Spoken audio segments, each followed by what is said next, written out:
Te agradecemos profundamente. Claro, en ese marco. Ya vamos a comer. Que nos quede como material. Vamos a comer. Sí, Pero vos le dijiste que pague. Que cada uno se paga la comida. Bueno. ¿Quieres una silla? No, no está bien. Tú igual se Vamos a empezar. Tú quieres estar nomás. Bueno, Mario, Robere, muchas gracias por estar.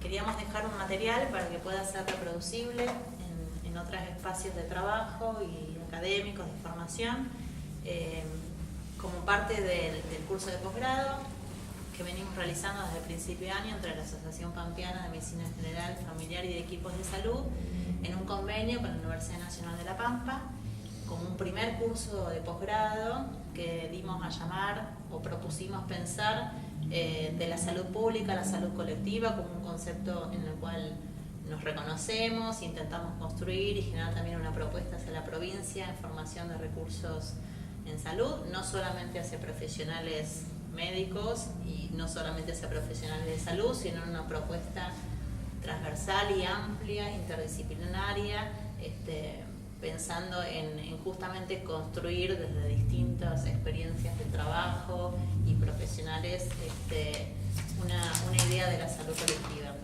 Mario Robere está colaborando con nosotros en esta propuesta.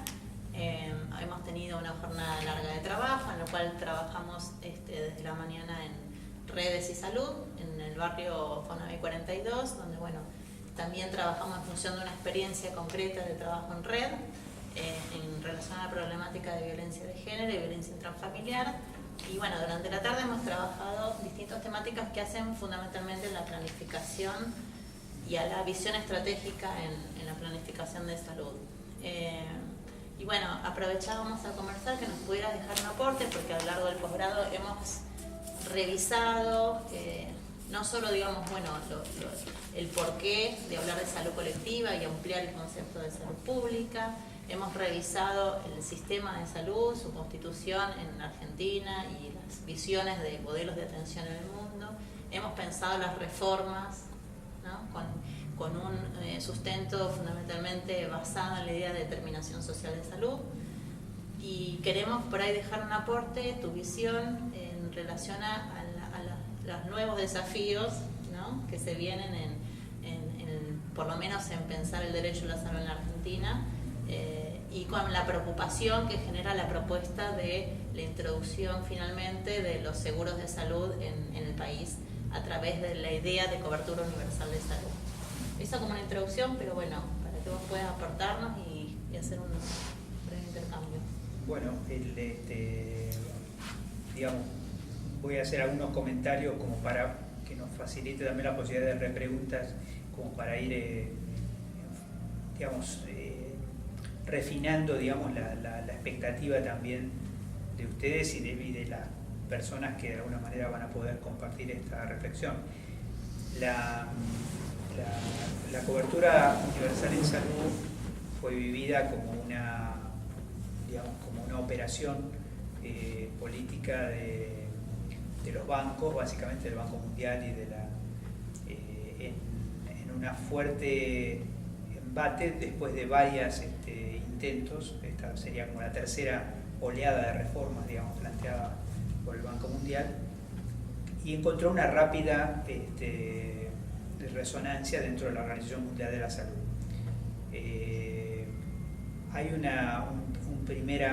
primer sustento que podríamos llamar en cierta manera engañoso, porque hay de un país, con la fuerte influencia que tiene Estados Unidos sobre el Banco Mundial, y siendo un país en donde el concepto mismo de derecho a la salud no significa nada,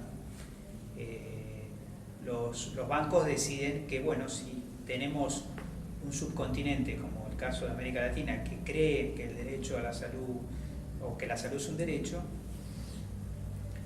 no necesariamente ese derecho debería ejercerse por la vía de la prestación directa de servicios, y dejando abierta la posibilidad de pensar que el rol fundamental del Estado para garantizar ese derecho sería por la vía de cumplir un rol financiador. Eso, en principio plantea una especie de dilema de política pública, pero luego cuando uno mira bien, y ve cómo se ha ido configurando a lo largo del tiempo, digamos, el sector privado en la Argentina y en América Latina, digamos, queda muy claro que se trata de un nuevo giro en una progresiva privatización de la salud que no puede ya avanzar en términos de frontera, porque simplemente la población que quedaría, digamos, como clientela potencial es población sin recursos para atenderse en el sector privado. Luego, digamos, la idea de un seguro público para llevar gente, digamos, sin cobertura digamos, ahora con una cobertura abstracta, es, digamos, una operación que claramente significaría que todo lo que hace el sector público, no solo en salud, pero en este caso en salud, sería releído del otro lado como una reserva de mercado. Así que, digamos, nosotros habíamos estado custodiando una reserva de mercado para que tengan, como si vos literalmente mañana vendieras un parque nacional, digamos, porque ahí se puede plantar soja, digamos, ¿no? Es un poco la misma lógica. Así que por suerte esta operación fue rápidamente detectada en América Latina y hubo una presión muy fuerte sobre la Organización Panamericana de la Salud para que la Organización Panamericana de la Salud generara una posición diferente a la posición de la OMS, fundamentalmente liderado por Brasil, que es el país obviamente más activo en desarmar, digamos, estas travesuras, por decir así, de los bancos. Y entonces, digamos, en América Latina salió, sin desautorizar a la OMS, una propuesta que dice, digamos, que la cobertura universal, por supuesto, es un concepto valioso dentro de la salud colectiva, de la salud pública, pero que, digamos, el rol del Estado no solamente garantizar la cobertura, sino garantizar la accesibilidad. Entonces habla, digamos, de cobertura universal con acceso universal a la salud, y además, digamos, que el acceso universal depende también, digamos, de una transformación de los sistemas de salud con orientación hacia la atención primaria. Entonces, hoy podríamos decir, digamos, la fórmula de la OPS, que entre otras cosas fue liderada por Argentina, digamos, en el 2014-2015, este debate en Washington, sería algo así como CUS más acceso universal más reorientación hacia la atención primaria. Esto es tan así, digamos, que de una manera muy elegante, digamos, la OPS ya ha dejado saber que lo que está haciendo Argentina a lo que llama CUS, digamos, no es, digamos, lo que se acordó en la región de las Américas como lo que debería ser cobertura universal más acceso más orientación a la atención primaria. En el caso específico de la Argentina, la cobertura universal en salud es una especie de utilización de un nombre que ya está instalado, y la operación comienza con rebautizar todo lo que el Ministerio estaba haciendo con el nombre Cobertura Universal en Salud. O sea, una especie de eslogan puesto por arriba de todos los programas preexistentes. Y luego aparece, digamos, el abordaje de un recurso económico, que es un recurso que vale la pena, digamos, seguramente discutirlo. Es un recurso de la tributación a la seguridad social, un recurso que quedó residual por una trampa, digamos, cuando Cavallo pasa a la FIP, la recaudación de la seguridad social, el nuevo sistema de recaudación tiene un hueco, digamos, que es que hay depositantes, empleadores depositantes, que no identifican, digamos, el destino. Todo el fondo que no identifica el destino se empieza a acumular en una cuenta especial, y fue creciendo, digamos, sin un uso definido. En algunos casos, digamos, lo real es que llega a un punto extremo de acumular 30.000 millones de pesos, lo cual es algo así como 2.000 millones de dólares, digamos, definitivamente mucho dinero, porque representa casi el 10% del total del gasto en salud de la Argentina. El tema es que de ahí hacen una divisoria de utilización, de lo cual si uno va de menor a mayor o de mayor a menor, digamos, lo mayor es que la mitad de ese dinero va a pasar a un bono,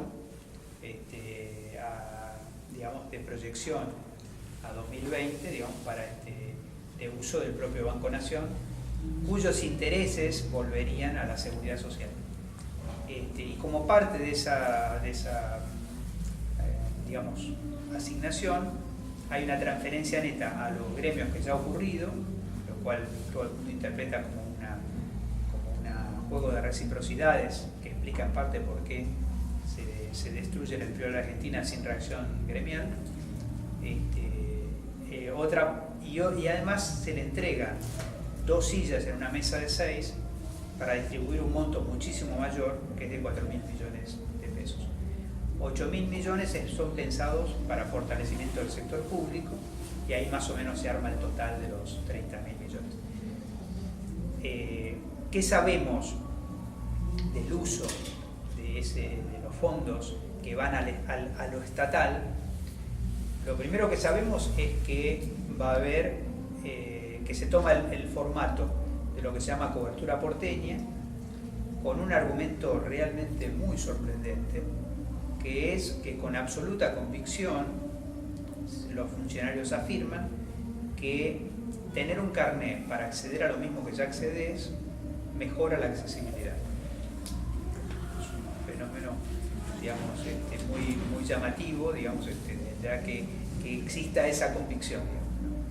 Eso significaría, digamos, carnetizar en la Argentina, en teoría, en el momento que sale la propuesta, 15.000 millones de personas, pero hoy, como la máquina de producir desempleados no ha parado, es en aumento.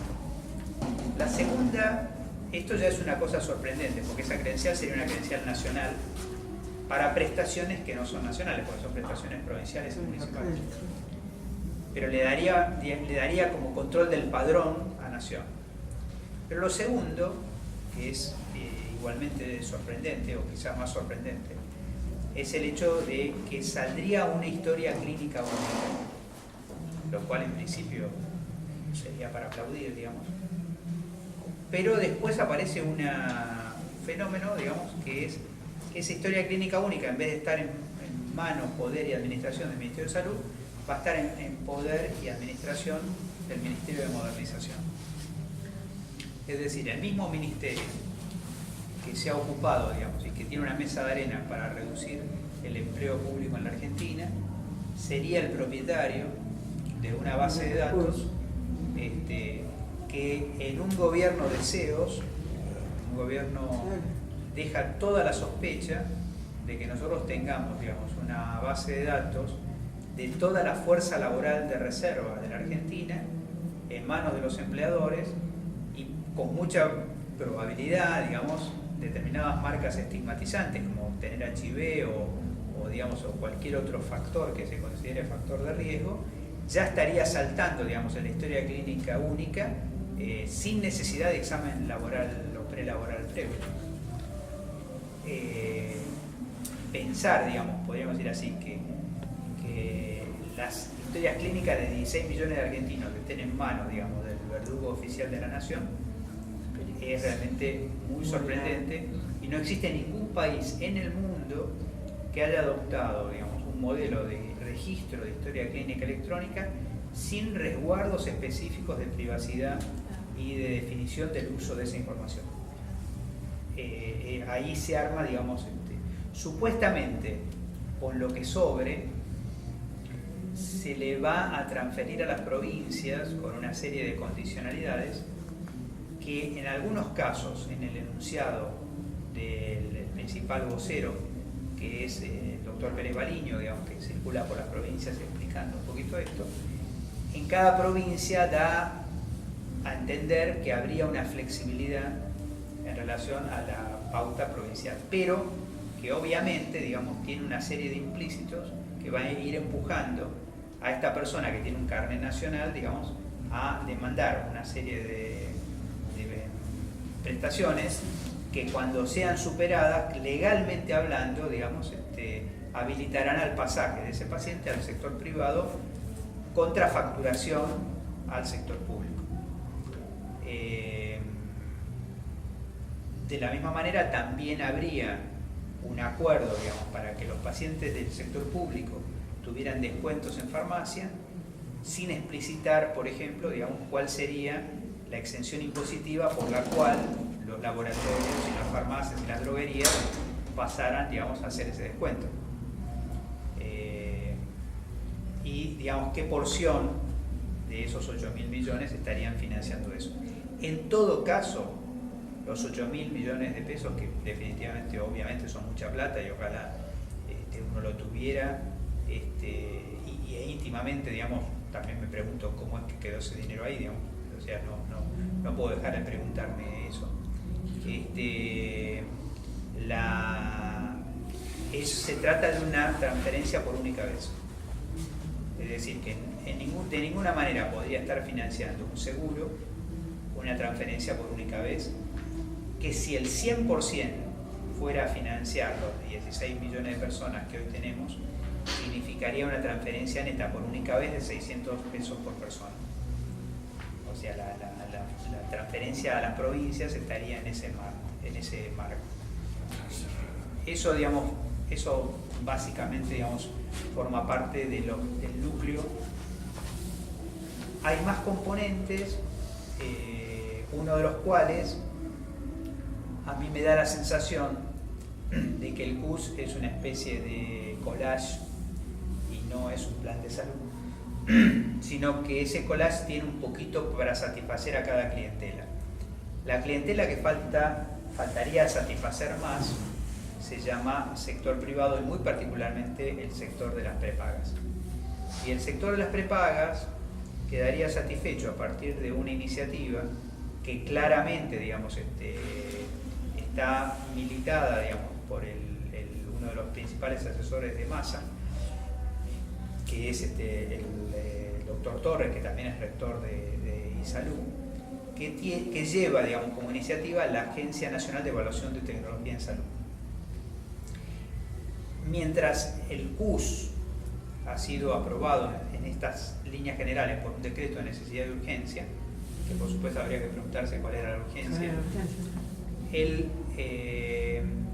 se separa la Agencia Nacional de Evaluación de Tecnologías y se la pone, digamos, a consideración de la Cámara de Senadores, o sea, para sacarla como ley. ¿Qué es lo que pasa? Y a nosotros, a mí en este caso conozco un poquito más porque entré además como parte, digamos, de la audiencia pública, invitado por uno de los senadores, una de las senadoras, a discutir justamente entre un grupo de expertos, digamos, sobre la agencia. La primera cosa, la agencia es una agencia corporativa, o sea, no es una agencia académica, no tiene garantías científicas, no tiene staff de evaluadores profesionales, no tiene un mecanismo en la ley que prevea cómo se seleccionan esas personas, no tiene presupuesto asignado con lógica de dedicación completa, no tiene requisitos de cómo se trabaja el conflicto de intereses, si alguna de esas personas fuera eventualmente parte de una empresa o parte de una parte interesada, digamos, en el juego. Toda la preocupación está puesta en el board, digamos, y ese board es fundamentalmente un board corporativo. Nosotros hemos denunciado eso, entre otros casos, en el Foro Argentino de Facultades y Escuelas de Medicina Pública, porque la pregunta es por qué el foro no está ahí, digamos, en esa propuesta de ley. Llegamos a convencer a varios senadores que la propuesta era inadecuada para la Argentina, pero que no era inadecuado tener una agencia, sino que esa agencia era la inadecuada y que producir un dictamen en minoría, digamos, para tener sobre la mesa dos propuestas. Finalmente los mecanismos disciplinarios de la política hicieron que esos senadores que estaban de acuerdo, incluso trabajamos en la propuesta, finalmente recibieron la orden de no presentarla. Así que está caminando y por lo que yo sé ya tiene dictamen, si no ya la resolución de la Cámara de Senadores, la propuesta original generada por el Ejecutivo. La agencia, desde mi punto de vista, se fue enviada a pelear en el Congreso porque sería la primera vez que el Congreso legisla contra sí mismo, porque la principal preocupación de los que proponen esta agencia es limitar a los diputados y senadores en su capacidad de escribir en el PMO, en el programa médico obligatorio. Y la desesperación, y recordemos que paradojalmente, digamos, la emergencia sanitaria se dictó en la época de Duhalde y todos los años se renueva, o sea, sigue habiendo emergencia sanitaria. El PMO de emergencia de todas maneras no ha sido suficiente porque los diputados y senadores, digamos, legislan nuevos derechos y esos derechos se traducen adentro del PMO. Y uno de esos que verdaderamente hemos percibido que los vuelve locos, digamos, a las prepagas es, por ejemplo, la ley de fertilización asistida, digamos. Entonces, a partir de ese enunciado, si el Congreso de la Nación aprueba esa ley, sería la primera ley que estaría destinada primariamente a frenar el poder decisorio del propio poder legislativo de la Nación. Hay un segundo destinatario de esa ley, que son los jueces. Incluso la Nación ha generado en este momento, desde la Superintendencia, un observatorio de dictámenes judiciales y amparos. De tal manera que me parece que hay todo un embate de la corporación, básicamente de la mano de la estrecha relación entre salud y las prepagas, que se orienta fundamentalmente a frenar a los jueces y a frenar a los legisladores en su incidencia sobre la salud. Me parece que esa es la lectura que yo hago de ese componente que en cierta manera navega solo, porque digamos, si bien está previsto en el decreto de necesidad de urgencia del CUS, busca fundamentalmente su legitimidad en el Congreso de la Nación. Hasta acá son los componentes que nos hemos planteado. Creo que podría decirse que en el origen, digamos, los otros dos candidatos presidenciales quizá hubieran avanzado en un sentido bastante parecido, por el tipo de asesores que tienen, digamos, son figuras públicas que ya se han expresado en la idea de un seguro, y quizá los que menos tienen idea de cómo hacer un seguro sean justamente los que están en este momento, al punto que incluso en el debate que tuvimos con con el doctor Whisky en Bariloche, una de las cosas que él decía, no es un seguro. La única forma de que se transforme en un seguro sería cumplir la prescriptiva que en el año 2002 llevó al ministro de Salud entonces, digamos, a crear la base del NACER y del SUMAR, que es el tema, digamos, de que en la reforma de los 90 se habían olvidado de las obras sociales provinciales. Y una de las patas de la sota, digamos, de la ley, perdón, del NACER y el SUMAR, es que si no nos explica por qué involucran las obras sociales provinciales en el NACER y en el SUMAR desde el principio. Y verdaderamente porque, podríamos decir en aquella vieja fábula del omelette, la gallina y el cerdo, digamos, porque la pata, digamos, para el jamón la va a poner la seguridad social provincial, digamos. Entonces, una vez que el sistema jurídico le ajuste la soga al cuello a las provincias, digamos, las provincias van a tener como única forma de respuesta para los casos que sean judicializables, digamos, su obra social provincial. Esa es mi pronóstico, digamos, sobre de dónde saldrían fondos sustentables, digamos, mientras que este fondo por única vez sería nada más que un fondo zanahoria, digamos, para que las provincias entren al juego.